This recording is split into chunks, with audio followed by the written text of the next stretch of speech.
Hello વિદ્યાર્થી મિત્રો, ચલો તારે ફરીવાર શરૂઆત કરી દઈએ. આજે દાખલાનો પોર્શન સ્ટાર્ટ કરીશું. અગાઉમાં ડેલ્ટા ટીબી, ડેલ્ટા ટીએફ, અભિસરણ દબાણ પાઈ, પછી વન ટોપ અવયવ આઈ, આ દરેકની આપણે વાત કરી. હવે તેની પર આધારિત જે દાખલાઓ છે એ દાખલાની શરૂઆત કરીએ છીએ. સૌથી પહેલાં આપણે કોયડો 2.10 થી શરૂઆત કરીએ છીએ, બરાબર. તો 750 મિલીમીટર એચજી દબાણે પાણીનું ઉત્કલન બિંદુ 99.63 ડિગ્રી સેન્ટીગ્રેડ આપેલું છે. હવે જુઓ, આપણે એવું જાણીએ છીએ કે પાણીનું ઉત્કલન બિંદુ 100 ડિગ્રી સેન્ટીગ્રેડ છે. ક્યારે 760 મિલીમીટર દબાણ હોય ત્યારે. અહીંયા દબાણ ઓછું છે તો ઉત્કલન બિંદુ પણ ત્યાં અલગ આપેલું છે, બરાબર. આપણે જે ડેટા આપેલો હોય એ ડેટા પ્રમાણે કામ કરવાનું હોય. 500 ગ્રામ પાણીમાં કેટલો સુક્રોઝ ઉમેરવો જોઈએ કે જેથી તે 100 ડિગ્રી સેન્ટીગ્રેડ તાપમાને ઉકળે.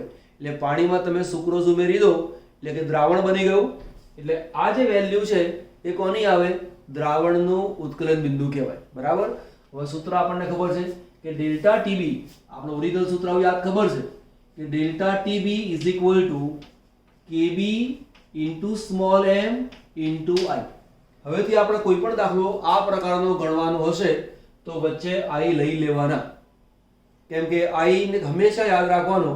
તો પછી આઈ એક કિંમત હશે તો એક મૂકીશું, જે કિંમત આવતી હશે તો મૂકીશું, બરાબર. પણ આઈને ભૂલવાનો નહીં. ઓકે, હવે મારે W2 ગણવાનું છે. તો W2 સિવાયની તમામ માહિતી આપણી પાસે હોવી જોઈએ. તો અહીંયા ડેલ્ટા ટીબી થી શરૂઆત કરીએ. તો ડેલ્ટા ટીબી બરાબર દ્રાવણનું ઉત્કલન બિંદુ ઓછા દ્રાવકનું ઉત્કલન બિંદુ. હવે અહીંયા દ્રાવણનું ઉત્કલન બિંદુ છે એ કેટલું છે? 100. તો અહીંયા લખું છું 100 માઇનસ 99.63. બાજુમાં એકમ જાણી જોઈને લખ્યો નથી, થોડુંક સમજાવવું છે એટલા માટે. હવે ધ્યાન આપો. અહીંયા હું અહીંયા આવું કામ કરું છું કે 100 માંથી અને બાદ કરી નાખીશ તો જે જવાબ આવશે એ 0.37 આવે છે. હજી મેં એકમ લખેલો નથી. તો અહીંયા જો ડિગ્રી સેન્ટીગ્રેડ મૂકી દઉં છું તો ડિગ્રી સેન્ટીગ્રેડ જ મુકાય. તો અહીંયા પણ શું આવે? Degree centigrade. અને બરાબર હું લખું છું ડેલ્ટા ટીબી બરાબર 0.37 કેલ્વિન. તો મનમાં થાય કે સાહેબ આ તો ડિગ્રી સેન્ટીગ્રેડ છે, એમાં 273 ઉમેરીએ 273.15 તો આ કિંમત મળે. તો આવું આપણે કેમ કર્યું? તો સમજો, તફાવત છે એટલા માટે. હવે કદાચ તફાવત છે એટલે શું એ ક્લિયર ના હોય તો ક્લિયર કરાવી દઉં. આપણે આ કામ કરી દઈશું અહીંયા કે અહીંયા 273.15 ઉમેરીએ એટલે 273.15 પ્લસ 100 તો શું આવશે? અહીંયા 3, અહીંયા 7, અહીંયા 3 અને 15. આ કિંમત મળી ગઈ.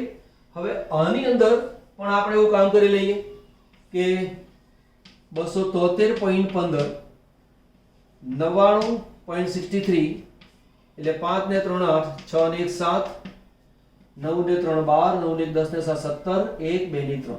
બે કિંમત મળી ગઈ. હવે આપણે કામ શું કરવાનું છે? આની અંદરથી આને બાદ કરવાનું છે. તો માઇનસ 372.78, 15 માંથી 8 જાય તો 7, અહીંયા 3 0, આ કિંમત આવી. તો આ જે જવાબ આવે છે શેમાં આવ્યો? કેલ્વિનમાં આવ્યો. કેમ કેલ્વિનમાં? એટલા માટે કે 273.15 ઉમેર્યા પછી બાદ કર્યું છે. અહીંયા આપણે એવું કર્યું નથી અને છતાંય જવાબ તો સરખો જ આવે છે. તો ધ્યાન આપો, ડિફરન્સ આપવાનો હોય તો ડિગ્રી સેન્ટીગ્રેડનો તફાવત છે એ 273.15 ઉમેરીને દાખલો ગણો કે ઉમેર્યા વગર ગણો, જવાબ એક સરખો જ આવે. પણ મગજમાં યાદ રાખવાનું કે ડેલ્ટા ટીબીની વેલ્યુ જ્યારે તમે મૂકો છો તો તે જે જવાબ છે એ હંમેશા કેલ્વિનમાં જ હોવો જોઈએ, બરાબર. એટલે અહીંયા તમે ડાયરેક્ટ બાદબાકી કરો છો અને 0.37 ડિગ્રી સેન્ટીગ્રેડ આવ્યું અને તફાવત હોવાને કારણે આ જ વેલ્યુને આપણે કેલ્વિન તરીકે મૂકી શકીએ છીએ. પણ માની લો કે મને એકલું આટલી વેલ્યુ આપેલી હોય તો 100 ડિગ્રી સેન્ટીગ્રેડ બરાબર હું અહીંયા 100 કેલ્વિન એવું મૂકી શકું નહીં. આ વસ્તુને ધ્યાનમાં લેજો, બરાબર. અહીંયા તફાવત છે એટલા માટે આ ડેલ્ટા ટીવી ની વેલ્યુ છે એ મેં તફાવતમાં લીધી માટે 0.37 કેલ્વિન મૂકી દીધા, બરાબર. ઓરિજિનલ વસ્તુ આ રીતે આવે. ઓકે. અને કદાચ મને કન્ફ્યુઝન થતું હોય તો આમાં 273.15 ઉમેરીને કામ કરીએ તો પણ આવી શકે. ઓકે, આગળ જઈશું હવે.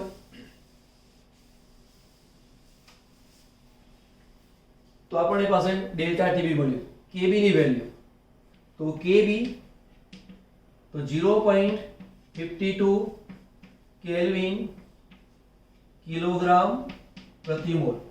ટેક્સ્ટબુકમાં આપેલી કિંમત નથી, પણ પરીક્ષામાં લગભગ તમને આની કિંમત આપેલી હોય છે. ન આપેલી હોય તો એક પાણી માટે 0.52 કેબી ની કિંમત આવે અને કેએફ ની 1.86 આવે કેલ્વિન કિલોગ્રામ પ્રતિ મોલ. કોઈક વાર આ એકમ આવો ન આપેલો હોય તો આવો પણ આપેલો હોય કેલ્વિન અને કિલોગ્રામ પ્રતિ મોલ એ શું છે? મોલાલિટી, બરાબર ને. મોલાલિટી નું એકમ ખબર છે? મોલાલિટી, મોલ 1000 ગ્રામ દ્રાવકમાં ઓગળેલા હોય તે, ખ્યાલ છે? ઓકે, પછી આપણે વાત કરીશું. તો હમણાં એમાં વાત નથી કરતા, પછી વાત કરીશું, કેમ કે દાખલો પહેલા પૂરો કરી લઈએ. કેબી ની વેલ્યુ આવી ગઈ, બરાબર. પછી M2 એટલે કે અણુભાર આવે. તો M2 આ કિંમત આપણી પાસે છે. આ કિંમત તો છે સૂત્રમાં. M2 બરાબર કયો પદાર્થ છે? સુક્રોઝ. સુક્રોઝ એટલે કે C12H22O11 નું આણ્વીય દળ કેટલું આવે? 342 ગ્રામ પ્રતિ મોલ, બરાબર. તમારે પરીક્ષામાં દાખલો પૂછેલો હોય તો ઘણી વખતે એવું અપેક્ષા રાખવામાં આવે છે કે આનો અણુભાર પણ ગણો. એવી જરૂર નથી હોતી, પરંતુ ડાયરેક્ટ 342 મૂકેલે હોય તો ચાલી જાય, પરંતુ દર્શાવે હોય, જો સમય હોય તો દર્શાવવું, એ સિવાય નહીં, બરાબર. પછી છે W1 બરાબર શું આવે? દ્રાવકનું વજન. તો દ્રાવક કેટલું છે? 500 ગ્રામ. તો અહીંયા 500 ગ્રામ. I ની કિંમત તો I બરાબર કેટલા મુકાય? 1. કેમ 1?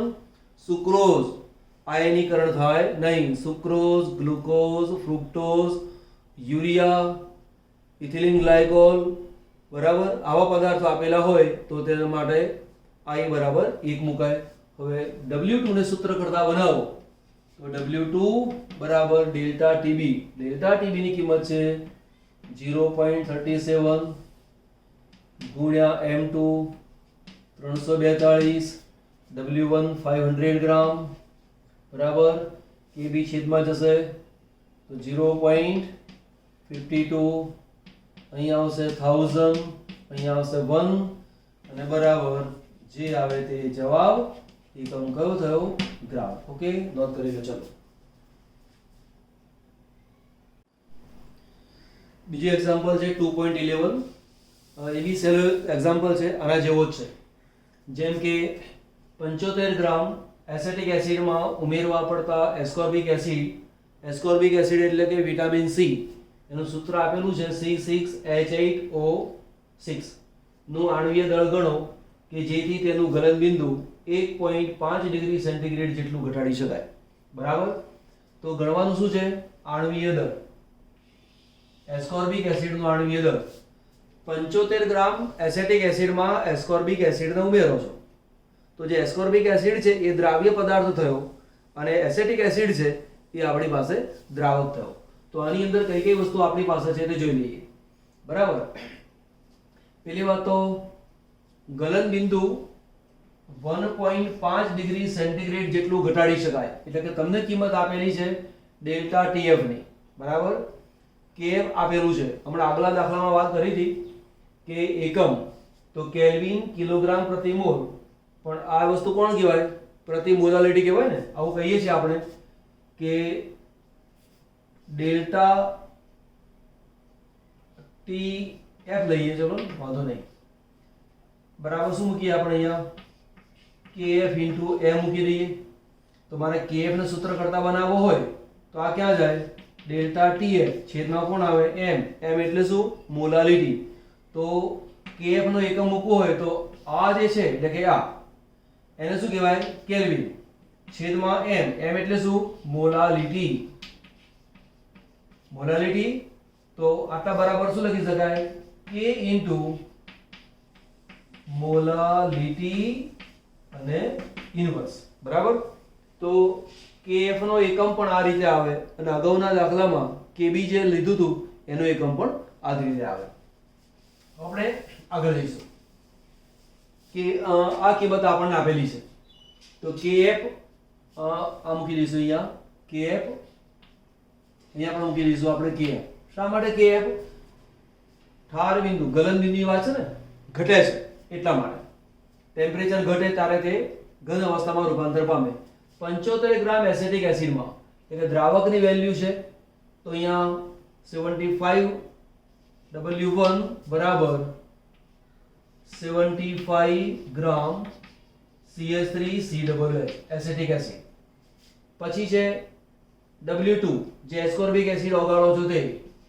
W2 જે આપણને ખબર નથી તેનું દળ આપણે ગણવાનું છે ગલન બિંદુ 1.5 ડિગ્રી સેન્ટીગ્રેડ જેટલું ઘટાડી શકાય એટલે કે ડેલ્ટા TB બરાબર 1.5 ડિગ્રી સેન્ટીગ્રેડ અથવા લખું છું 1.5 કેલ્વિન મેં આગલા દાખલામાં વાત કરી હતી કે આ ડિફરન્સ છે ડિફરન્સ હોવાના કારણે સેન્ટીગ્રેડને કેલ્વિનમાં ફેરવવા માટે 273.15 ઉમેરવાના નહીં ડિફરન્સ છે એટલા માટે ધ્યાન આપજો આ તો આટલા બરાબર આટલા કેલ્વિન આવ્યું તફાવત આવ્યો બરાબર તો આટલા બરાબર આ મૂકી દીધું હવે W1 આવી ગયું W2 M2 બરાબર એસ્કોર્બિક એસિડ નો અણુભાર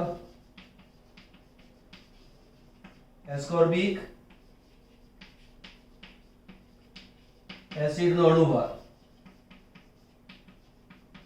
ચલો અહીંયા ગણ્યો તો શું આવશે 12 ગુણ્યા 6 એટલે 72 પ્લસ 8 16 ગુણ્યા 6 96 8 ને 2 10 ને 6 16 1 176 બરાબર બાકી શું રહ્યું આપણે ગણવાનું W2 ઓકે હવે I બરાબર તો અહીંયા I બરાબર મૂકી દેવાનું 1 કેમ એટલા માટે કે એસ્કોર્બિક એસિડ વિટામિન C એ પદાર્થ આયનિક પદાર્થ નથી તેનું આયનીકરણ થાય નહીં એટલા માટે તો બધી કિંમતો મૂકી દઈએ સૂત્ર કરતા W2 ને મૂકી દઈએ તો શું બને અહીંયા W2 બરાબર delta TF into M2 into W1 છેદમાં KF અહીંયા છે 1000 ઇન્ટુ I તો ડેલ્ટા TF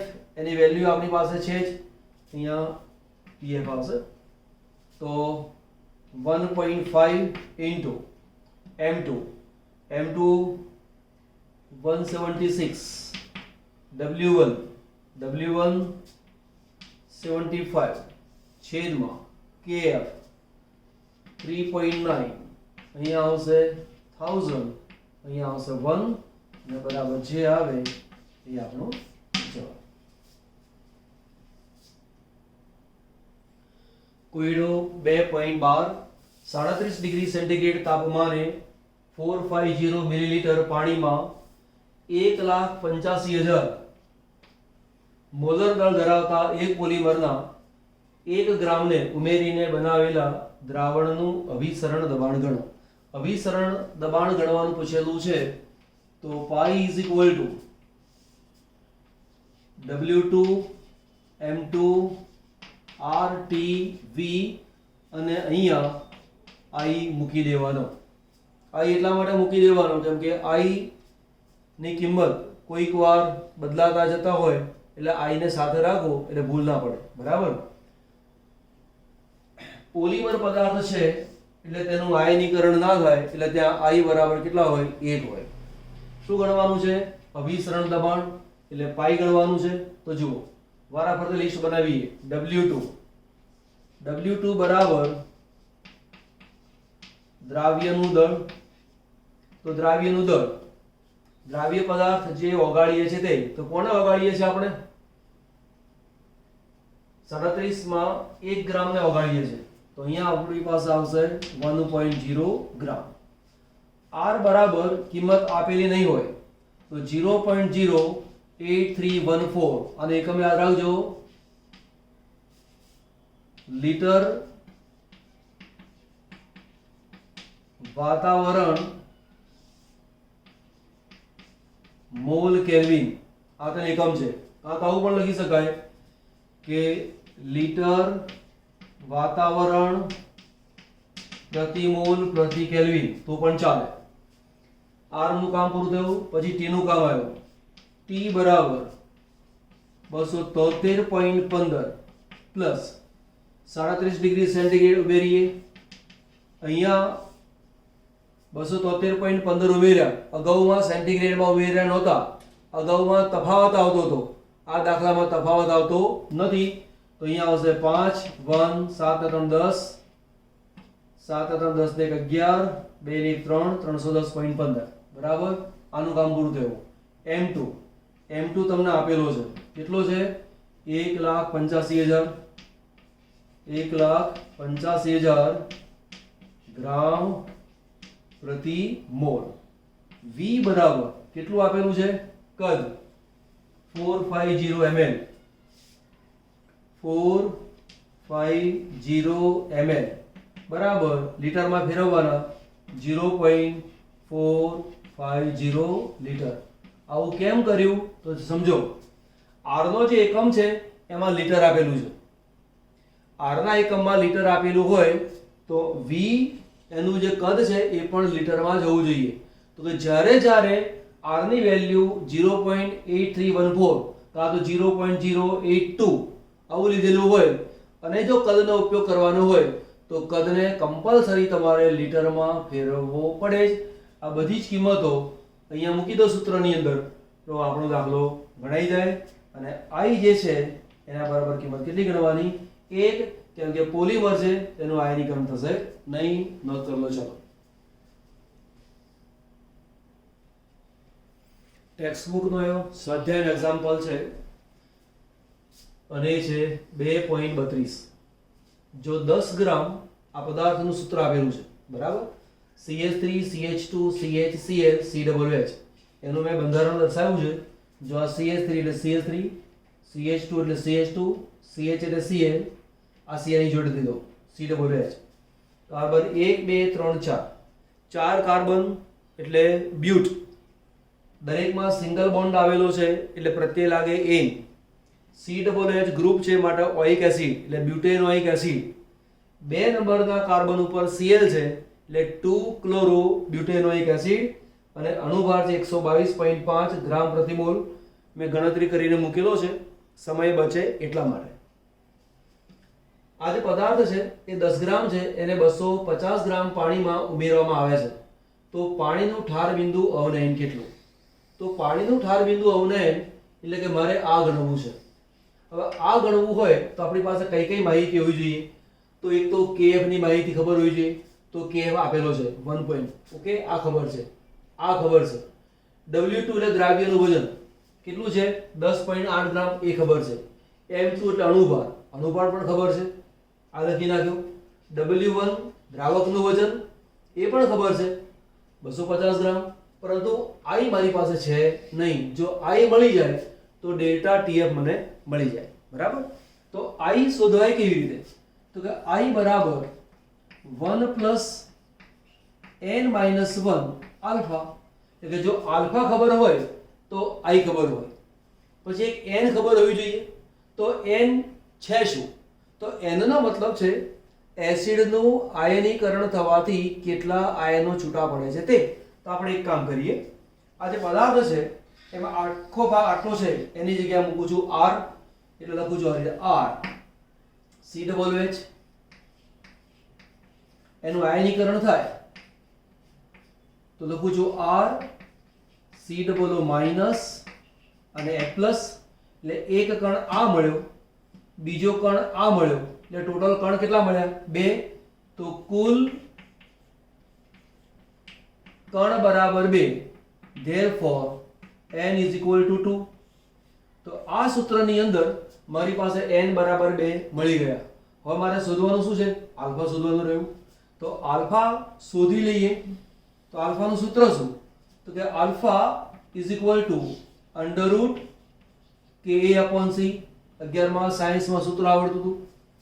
તો કે ની વેલ્યુ મારી પાસે છે, સી ની વેલ્યુ મારી પાસે નથી. તમે જુઓ દાખલાઓનો ગણાય છે કેવી રીતે, એકદમ સમજ નહીં પડે, સ્ટેપ વાઇઝ જઈશું એટલે ફટાફટ ખબર પડે. બરાબર. સૌથી પહેલા તો આ સૂત્ર મૂક્યું, i ને ગણવાનું છે. i માટે આ વસ્તુની ખબર હોવી જોઈએ, એટલે આલ્ફા ની ખબર હોવી જોઈએ, n ની ખબર હોવી જોઈએ. n ને આપણે શોધીને મૂક્યું, આલ્ફા ખબર નથી. આલ્ફાનું સૂત્ર શું થયું? √ka/c. હવે k તમને આપેલું છે 1.4 × 10⁻³ c એટલે સાંદ્રતા, તો પેલા c ને ગણી લઈએ. બરાબર.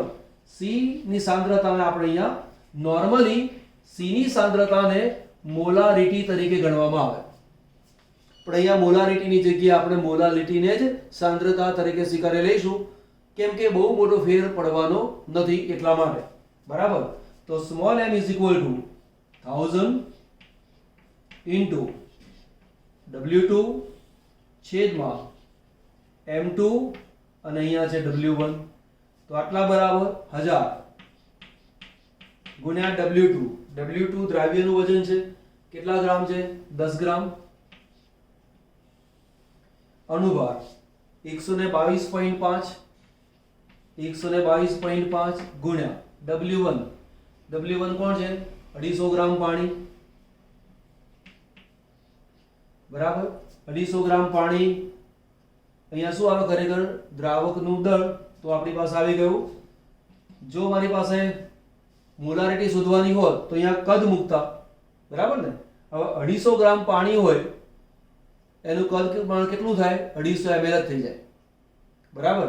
તો અહીંયા 250 ml તમે મૂકી દો તો પણ થઈ જાય, કેમ કે આ સ્મોલ m એની જગ્યાએ હું કેપિટલ M તરીકે મૂકી દઉં છું, તો મારી પાસે આ 250 ml થાય. તો તે વખતે તમારા મનમાં થાય કે તો સાહેબ આ તો કદ આવ્યું તો પછી ઘનતાની જરૂર પડે. બરાબર. પણ અહીંયા એ રીતે ગણતા નથી, બહુ મોટો ફેર નથી હોતો એટલા માટે. એટલે એ જે સ્મોલ મોલારિટીની જગ્યાએ આપણે મોલારિટી તરીકે જ લઈશું અને એને આપણે સાંદ્રતા તરીકે મૂકી દઈએ છીએ. તો આનો જે જવાબ છે એ જવાબ મૂકી દઉં છું અહીંયા કે બરાબર 0.3265. તો સાંદ્રતા કેટલી આવી ગઈ? 0.3265. ઓકે. હવે સાંદ્રતા c મળી ગઈ, કે મારી પાસે છે. આલ્ફા ગણીશું તો કે આલ્ફા = √ka/c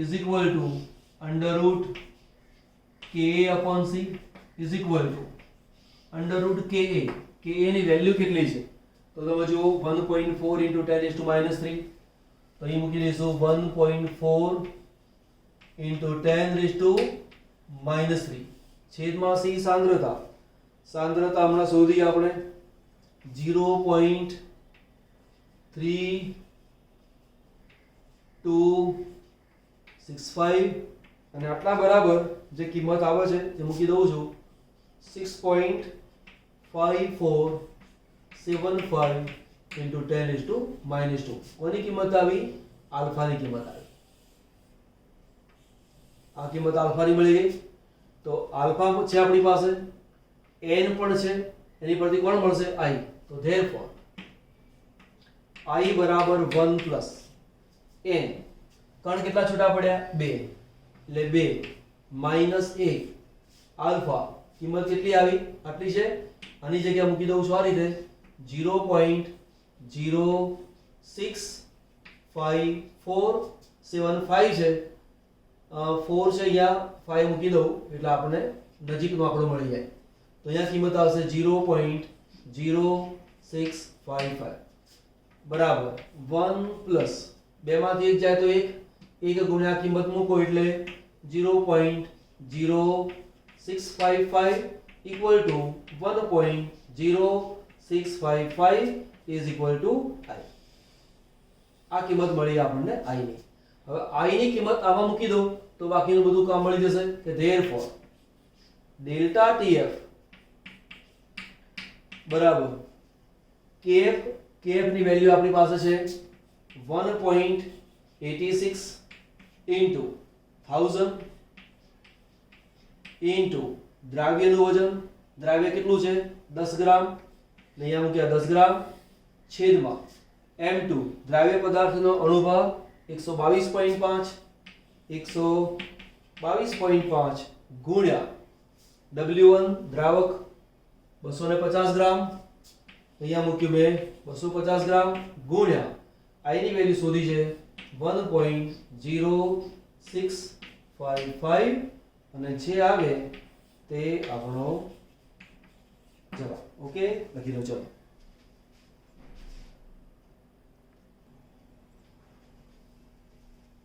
ચલો એક્ઝામ્પલ છે 2.33 19.5 ગ્રામ fluoro acetic acid.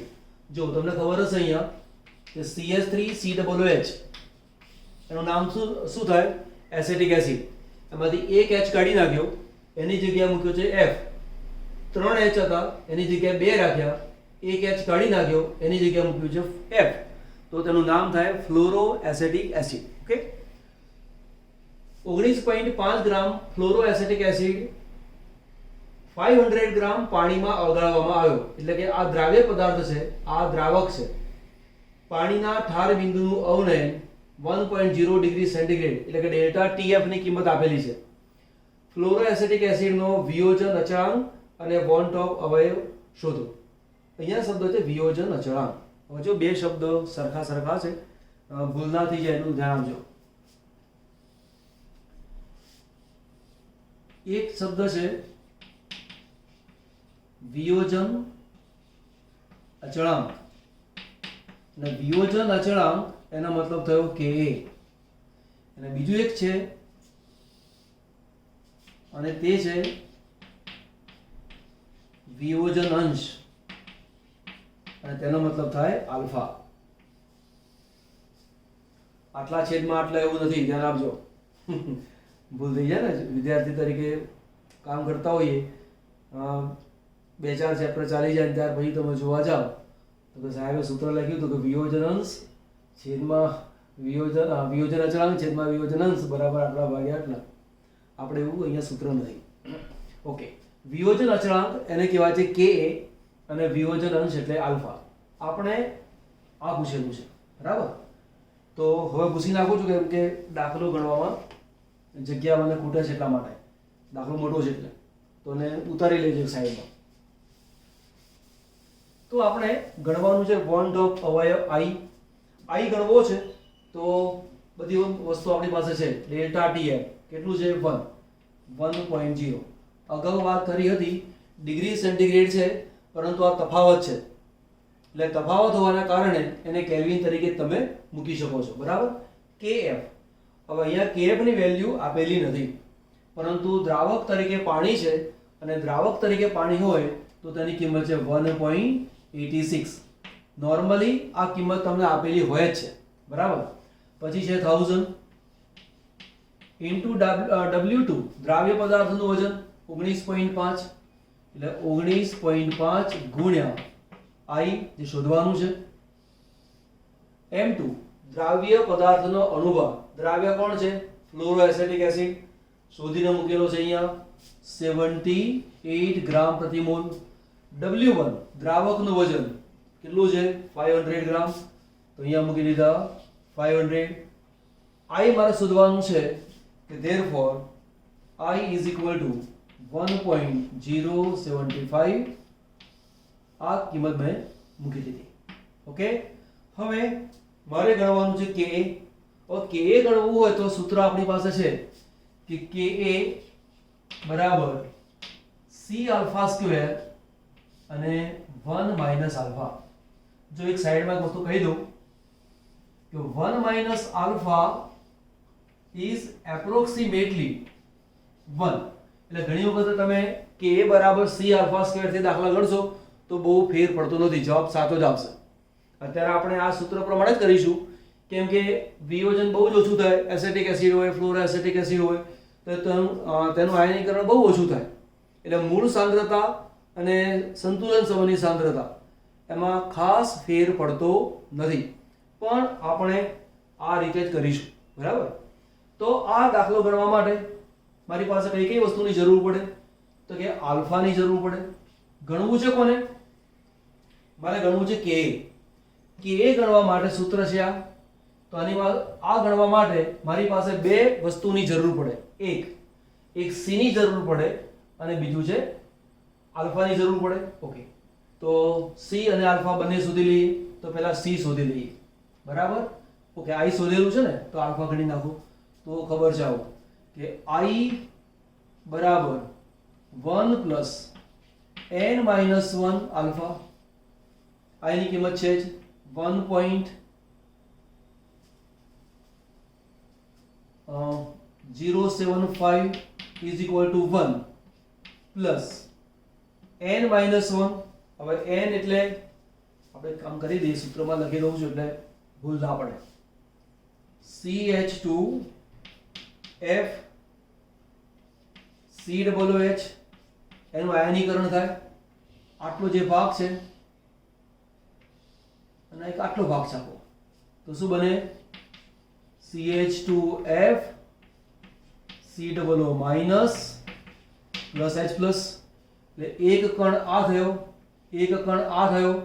therefore n is equal to શું આવે? 2. હવે આ સૂત્ર મૂકીએ કે I is equal to 1 plus n minus 1 alpha. I ની કિંમત મારી પાસે છે 1.075 is equal to કેટલા આવ્યા? 1 plus n બરાબર કેટલા છે? 2 ઓછા 1 અહીંયા મૂકી આલ્ફા. therefore 1.075 plus 2 માંથી 1 જાય તો 1 એટલે 1 આલ્ફા થાય. બરાબર. આ 1 તો છે જ એટલે 1 પ્લસ આલ્ફા. 1 આ બાજુ જાય તો આમાંથી માઇનસ કરો તો કિંમત કેટલી રહે? 0.075 ઇઝ ઇક્વલ ટુ આલ્ફા. તો આ રીતે આપણને આલ્ફાની કિંમત મળી ગઈ. હવે મારે ત્યાં સુધી પહોંચવું છે. આ પહોંચવું હોય તો મારે સાંદ્રતા C ની જરૂર પડે. તો m is equal two 1000 into W2, અહીંયા આવશે W1, અહીંયા આવશે કદ V. બરાબર. તો 1000 ઇન્ટુ W2. W2 કોણ છે? દ્રાવ્ય પદાર્થનું વજન 19.5. પછી W1 W2 M2. M2 દ્રાવ્ય પદાર્થનો અણુભાર. આ પદાર્થનો અણુભાર શોધેલો છે 78 ઇન્ટુ કદ 500 ગ્રામ પાણી. એનું કદ પણ કેટલું થાય? 500 ml. તો બરાબર એમની જે કિંમત આવે છે સાંદ્રતા એ જોઈને કહી દઉં તમને કેટલી આવે છે. સાંદ્રતાની કિંમત છે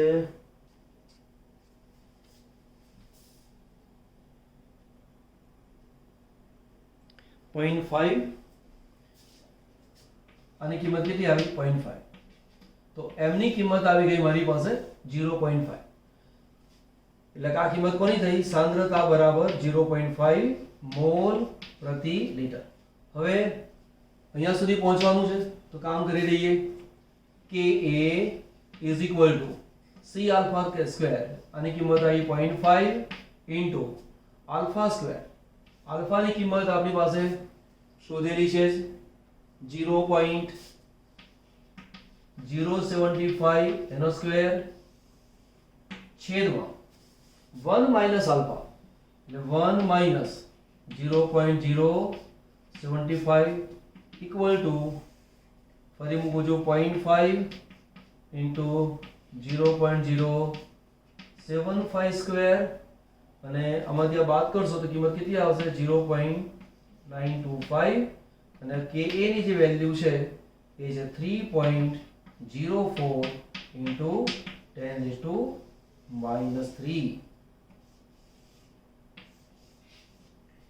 આ આપણો જવાબ આવી ગયો. બરાબર, નોંધી લો. ચલો